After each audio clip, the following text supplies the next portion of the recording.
line coach Tom Cable said Marshawn Lynch, once he returns, one task will be reintegrating his game with a surging Seattle offense. Here's the rest of the quote. Cable saying Lynch's first challenge, of course, to get healthy, then added, we're counting on him to get healthy whenever that is, and then once that happens, it's for him to come back in and be able to adapt to the football team in the way it acts, in the way it's moving right now collectively. That will be his challenge, but right now, his number one thing is getting healthy. Stephen A., do you have a problem with Cable's comments?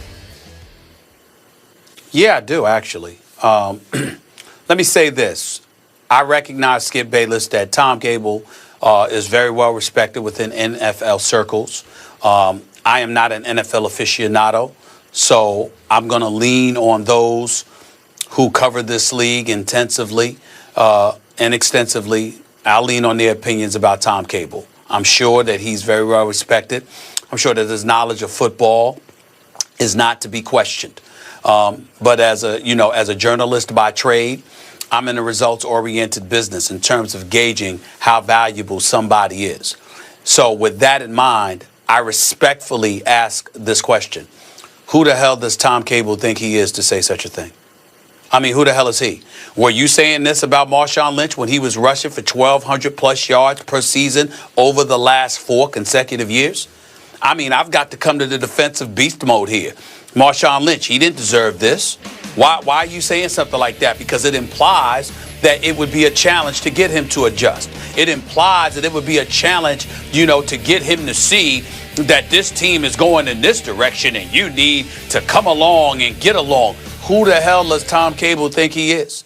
This man was a head coach for 2.5 seasons, or 2 2/3 of a season. Remember, or 2 3/4 of a season. He got there in 2008. The last 12 games for the Oakland Raiders, finished 4-8.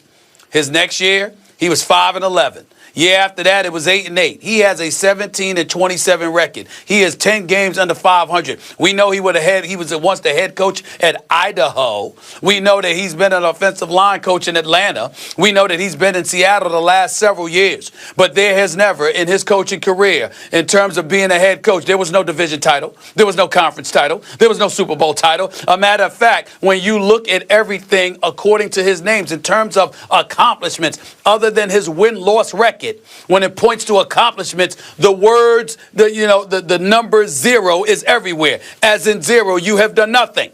Marshawn Lynch is beast mode. Marshawn Lynch has been primarily responsible for you having one of the top 3 rushing attacks in all of the NFL the last 4 to 5 years. And you make a statement like this. Why? Because your boy Rawls came in there and as his replacement and was playing lights out. All of a sudden you got to disrespect and forget what Marshawn Lynch brought to the table. I got a problem with that. And I'm saying that, again, I know that Tom Cable's respected. I know that Pete Carroll values him tremendously. I'm not saying he should be valued because, again, the nuances of the profession as it pertains to him being an assistant head coach and the offensive line coach, I get that. But I think his words can easily be interpreted as somewhat dismissive of Marshawn Lynch, which I find utterly disrespectful. Beast mode deserves better than this from him. He may deserve some criticisms from us as to how he acts during interview, Super Bowl week with the media. I'm just here so I don't get fined 29 times. He might deserve to be criticized because he's not following NFL policy in terms of making himself available and answering legitimate questions. But he could go on Conan O'Brien or someplace else and answer those questions. That might be legitimate. But Marshawn Lynch, the football player, doesn't deserve to hear anything from a damn offensive line coach who never did anything when he was a head coach. He doesn't deserve that. Not from that man. It seems to me that there's at least a touch of a lack of appreciation for what this brother brought to the Seattle Seahawks. Remember, Skip, last thing. The Seattle Seahawks and their success was predicated on 2 things: the Legion of Boom and beast mode. Russell Wilson has elevated himself to another level. Thank you. I understand that. Mm-hmm. But prior to that, they rode the coattails of beast mode. Your coach should not forget that. Operative words. That's all I'm saying. Prior to that. I have coach no problem. should forget it. Okay, I have no problem with what Tom Cable says. And trust me on this, he doesn't care what you think of what he said or what I think or Molly thinks of what he said. I remind you, when Good. Tom Cable was head coach of the Oakland Raiders, he punched out an assistant coach. He is a rough, tough, gruff, no-nonsense guy who does not varnish any of his quotes. This was an unvarnished truth from him. And you talk about results-oriented business that we're in, that we judge people by. Russell Wilson's played the 5 straight greatest games of quarterback that maybe anybody's ever played. Yeah. 19 touchdowns to 0 interceptions. He and he alone turned around the Seattle season. You should be down on your knees thanking Russell Wilson for saving your potential Super Bowl pick, because they have won all 5 games without Marshawn Lynch. And I think it's just a statement of fact that now Marshawn is going to have to find his place in a script that got completely flipped. This is no longer Marshawn's offense. It used to be his offense. This team used to go as he went, and obviously the Legion of Boom went. It was a run the ball and play defense, low scoring kind of team. Now it's an explosive offensive team built around about a 5', 11-inch quarterback who is throwing wicked passes from the pocket. From the pocket. I've never seen anything like this. So to me, as Marshawn is getting up there in years, I think Cable's just stating a fact. He's going to have to find a new place in an attack that is now built around the quarterback instead of the running back. And if hypothetically next Sunday was the Super Bowl game that we've all talked about, the last play of that Super Bowl, if hypothetically in a vacuum you put it now in the present context, you would want that last play in the hands of the quarterback and not the running back, because Russell Wilson has now earned the right on whatever it was in short, whatever it was at 3rd or 4th, I can't remember, on the interception play by Malcolm Butler. He has earned the right to have the ball in his hands and not in Beast Mode's hands. That's how great he has been. And that's all that Cable's saying is, got to find a new role for you, a new place for you, a new fit for you and your aura and your ego, if you will. Your pride is going to have to fit in a different role. That's what he's saying, and that's the truth. Well, see, the point is that your truth and Cable's truth, with Nolly nodding her head in agreement and affirmation, is irrelevant to Molly the just point. got called out. The point is, no, she did not get called out. Because I just got to say one thing. All of y'all are getting called out. I was actually with you, because when in the quote he said he needs to adapt to this football team the way it acts, I do think it's a little bit of a shot at Marshawn Lynch and unnecessary the way he put it. I get what Skip's saying in terms of it's Russell Wilson now, the best QBR 5 straight games, but the way he put it, but I mean, now we know his character, that he doesn't mince words, he doesn't care. So I was actually with you. But that's the point. Well, thank you. That's the point. She's always with you. If this were a player. Can't win. Well, listen.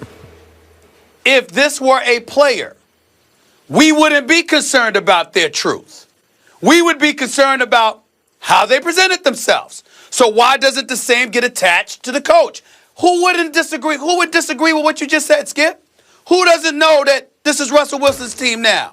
The way that he's been balling and the level that he's been balling on. We all know it. Tom Cable knows it. Why did you need to say that? If a player had said that, we literally would be up here saying, yeah, it's politically incorrect. I mean, he's got to know better, because how is this person supposed to take this? And how is that person supposed to take that? That's we do that to players all the time. This is a coach. Hold on. We do that to players all the time. Okay. It's offensive line coach. Give me the coach. This wasn't Pete Carroll. This is offensive. Tom Cable, be quiet. Yeah. Hold on. When have we ever cared what an offensive line coach has to say? When? I care what he says, because he might be the best in the business. I care about what he says. That's not the point. That's not the point. The point is, who do you think you are opening your mouth to be so aloof and dismissive towards Marshawn Lynch? That's the point. I don't think it's dismissive. Because if this were a player, I think he was. If this were a player, we would be calling him out, because we don't just hold them accountable for their job description. We want to attach all these responsibilities to 21, 22, 23-year-olds and claim they should know better. But a grown man like Tom Gable, who was once a head coach in this game, is going to sit up there and just throw that out there like that, I think that's wrong. I'm not saying that he's wrong with what he was saying. I'm saying he was wrong to say it. That is not his job. Coach the damn offensive line. Mind your business, leave it to Pete Carroll. Nobody want to hear from Tom Cable. That's all I'm trying to say. No disrespect to him. He's a grown man, and I respect the job that he's done. I'm saying that you cross the line when you open your mouth chirping like that. That's Pete Carroll's job. Okay. You coach the offensive line. Maybe you had not. your chance to be a head coach, and you flunked. Maybe That's Pete what the bottom line is. Pete Carroll couldn't get away with saying that. Maybe he privately liked it that Cable said it because it needed to get said for when Marshawn comes back. And you giving me maybes. And you're giving me maybes, and I'm giving you fact from the perspective. He had no business doing that, because if it were a player, we would be all over them. So why are you on offensive line, coach? Open your mouth. Don't give me no maybe about what Pete Carroll. Maybe he did it. Maybe he did, maybe he did it. Tom Cable's man. If you man enough to punch somebody in the face when you are a coach, you man enough to know when to shut the hell up. You don't be talking about beast mode like that after all he's done for you for the last 5 years. You don't do that to him. That's not right. I liked it. We have to go to break, but I have to say one thing. Maybe it's a Bill Parcells approach. Break him down, build him up. Maybe he's trying to motivate the guy. I agree that it shouldn't have been said the way it was, but we don't know. All right. All these maybes. We know he had no business doing it. We don't know that. Next question. Yes, we do. Yes, we do. We got to leave it there. Up next, all has been quiet from RG3 in D.C. One player thinks he's helping the team on the field. We'll tell you who that is after the break.